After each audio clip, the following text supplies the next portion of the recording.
C'est aussi, la rentrée puisque c'est dans 3 jours. Et c'est une première, une rentrée sans ministre de l'Éducation nationale, un retour en classe dans le flou qui inquiète le corps enseignant.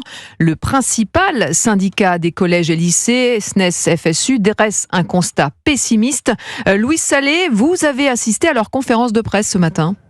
Oui, plusieurs mesures sont en suspens à cause de la dissolution, comme la réforme du brevet. Les groupes de niveau en maths et français ne verront pas le jour partout dans le format imaginé par Gabriel Attal, faute de moyens notamment. Il n'y aura parfois, par exemple, qu'une heure par semaine en groupe. Ces annonces faisaient partie du choc des savoirs. Sophie Vénétité, secrétaire générale du syndicat SNES-FSU. On peut aujourd'hui dire qu'il n'y aura pas de groupe de niveau dans tous les collèges. On sait aussi que la réforme du brevet est aujourd'hui suspendue. On va accueillir nos élèves de 3e. On a d'ailleurs très peu d'informations à leur donner. Et puis les programmes n'ont toujours pas été publiés. Donc ça fait quand même beaucoup de trous dans la raquette pour le choc des savoirs.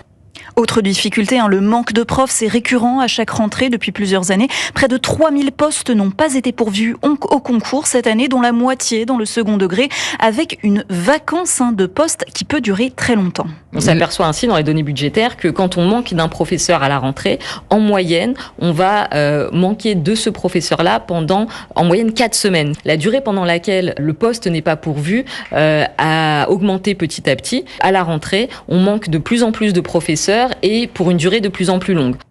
Une réunion intersyndicale est déjà prévue pour décider d'une journée de grève d'ici le début du mois d'octobre. Louise Salé, spécialiste éducation à Europe 1. Et sachez aussi que les élèves de 5e pourront de nouveau se faire vacciner cette année contre le papillomavirus au collège. Annonce faite par les ministères de la Santé et de l'Éducation nationale. Ce dispositif initié l'an dernier n'avait pas connu un franc succès. Le papillomavirus, on le rappelle, est responsable de plusieurs cancers gynécologiques.